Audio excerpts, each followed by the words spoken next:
The All-Star break here. Here's a few hitters I look to sell and trade this week. The first hitter recent the Cincinnati Reds. He came up a couple weeks ago, and he's been tearing the cover off the ball for the Cincinnati Red team. And he was someone that was the 15th prospect in the Red system coming into the year.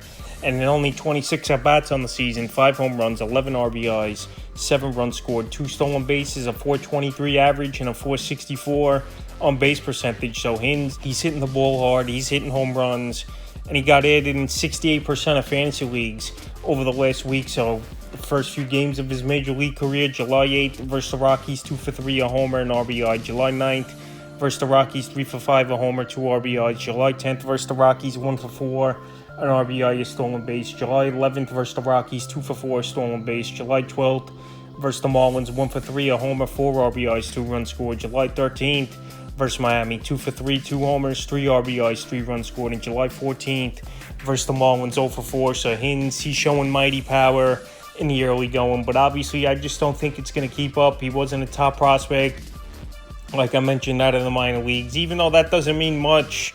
But to come up in the major leagues and hit 5 home runs quickly in just 26 at-bats, we don't really see that a lot in Major League Baseball. But we'll see as the weeks go on if Hins could keep it going. But right now, while he's white hot and showing a crazy amount of power in the early going, I just don't think it's going to keep up.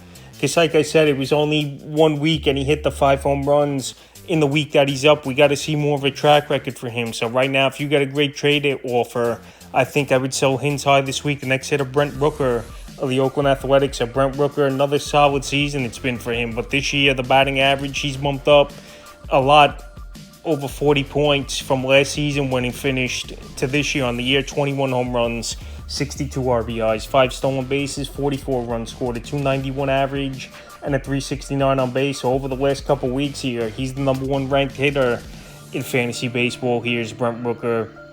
And he's been on a tear, especially for the last month. 8 home runs, 21 RBIs, 3 stolen bases, 18 runs scored, a .375 average, and a .442 on base. And the last 2 weeks, like I mentioned, 6 homers, 15 RBIs, 3 stolen bases, a .488 average, a .558 on base, and 15 runs scored. So this Oakland Athletic team, believe it or not, they've been scoring runs for the most part over the last couple weeks here. And they got some pop in this lineup for sure. You got Brent Rooker, he's got power. Shea Langoliers. We've seen Lawrence Butler over the last couple weeks really start to get going, especially coming off a 3 home run game. And Rooker, his power definitely is legit, hitting 30 home runs last season. But right now the tear he's on, and that batting average almost at 300, I don't believe it's going to stick that. And I don't believe he's a top 10 player when it's all said and done this season in fantasy baseball, the way he's playing now. So right now, while he's at peak value and he's on fire, is Brent Rooker. I would put him on the trade block and see what I could get. If you could get a top-of-the-line starting pitcher, that's a type of deal I would try to do. July 11th at Boston, 0 for 3 with a stolen base. July 12th at the Phillies, 2 for 5 in RBI. July 13th at the Phillies, 3 for 5, a homer, and RBI, 2 runs scored.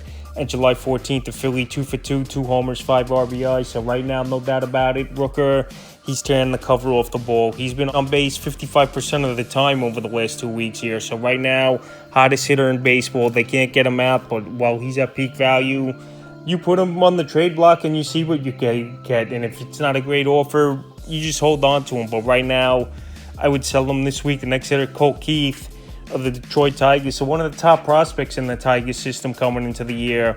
And he got off to a very slow start with Keith, but over the last couple weeks, he's picked it up of late. 9 home runs on the year, 37 RBIs, 5 stolen bases, 36 runs scored, a .253 average, and a .309 on base. But the last 2 weeks, like I said, he's really gotten it going, and he's gotten a decent amount of his stats in that time as well. 5 home runs, 13 RBIs, a stolen base, 14 runs scored, a .370 average, and a .463 on base. Keith, he was added in 42% of fantasy leagues from last week to this week. Still out there right now, though, in 41% of fantasy leagues, qualifies at second and third. And like I said, coming into the year, there was a lot of hopes for Keith that he could be solid, but a very slow start. But he's picked things up over the last couple weeks. But I just don't believe he's going to flip the switch that quick in half a season and then go on a tear. So right now, while he's playing great, and like I said, second base, a weak position in fantasy baseball, I think you could get a good pitcher in a deal. July 11th versus the Guardians, 0 for 3, 2 runs in RBI. July 12th versus the Dodgers, 0 for 1. July 13th versus the Dodgers, 3 for 4, a homer, 4 RBIs. And July 14th versus the Dodgers, 1-for-4 with a run. So Keith, he's definitely getting it going. Coming out of the All-Star break, he's got some decent matchups at the Toronto Blue Jays where their pitching staff missed. But right now, I just think he's on a little bit of a hot streak, Keith, before the All-Star break, and his numbers will drop off once again. So he's a sell-high hitter this week. The next hitter, Alec Burleson, St. Louis Cardinals. So Burleson, he's already outperformed his numbers from last season in only the first half of the year. No doubt about it. Burleson's been one of the better pickups all season in fantasy baseball. So last season, he had 315 at-bats. This year, and 316 at-bats. Outperformed his numbers big time. Last year, 8 home runs, 36 RBIs, 3 stolen bases, 34 runs scored, a 244 average, and a 300 on base. And already this year, 17 home runs, 53 RBIs, 7 stolen bases, 41 runs scored, a 288 average, and a 320 on base. Obviously, he don't work the count a lot as Burleson. He's a free swinger for the most part, where his on-base percentage is only 32 points higher than his batting average, which I think could hurt him towards the end of the season, where teams are going to start to figure him out a little more. And he's had a great first half and possibly was a borderline all-star here as Burleson. So the last month, 8 home runs, 29 RBIs, 5 stolen bases, 20 runs scored, 320 average and a 351 on base. And no doubt about it, Burleson's going out there and he's doing a little bit of everything for fantasy owners, especially the power. 17 home runs in the same amount of bats this year than he was last season with only 7. So he's found the power stroke. One of the best hitters in that NL Central this year is Burleson. July 10th versus the Royals in a doubleheader, 2 for 8, a homer, 3 RBIs, 2 runs scored. July 12th versus the Cubs, 1 for 4. July 13th versus the Cubs in a doubleheader again, 3 for 7, a homer, 4 RBIs, 2 runs scored. And July 14th versus the Cubs, 2 for 4, a homer, an RBI. So Alec Burleson playing great baseball. Like I said, doing a little bit of everything. And he's bringing batting average. He's bringing RBIs, home runs, and stolen bases. But right now, just at the level he's playing, I don't believe it holds up here for Alec Burleson. And he's a sell-high hitter this week. And the final hitter I looked to sell in trades, Brenton Doyle of the Colorado Rockies. So Doyle, he was on the list last week. And he's another hitter that's got massive power.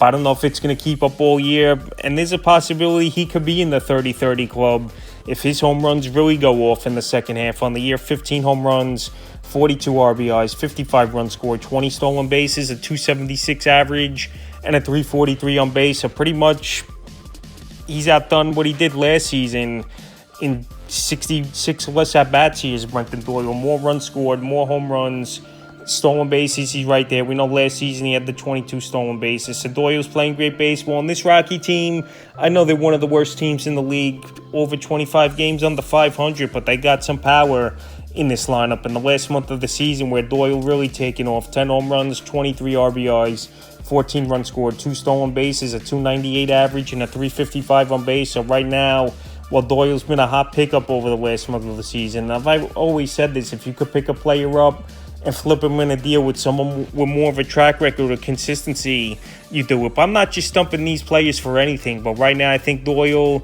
isn't going to keep it up at the level he's playing. July 10th at the Reds, 1 for 3, a run and RBI. July 11th at the Reds, 0 for 3. July 12th at the Mets, 1 for 4, a homer, 2 RBIs. July 13th at the Mets, 1 for 4. And July 14th at the Mets, 1 for 4, a homer, and RBI. So like I said, the way Doyle's playing, he's on pace for a 30-30 season. And we'll see if he keeps the power up. Obviously, playing in Coors Field helps big time, but I just don't believe the average is going to stay up that much. And I think the numbers are going to drop off a little bit, but still, I would try to sell him for a good price, not just settle. So that's a few hitters I look to sell and trade for the All-Star break week here.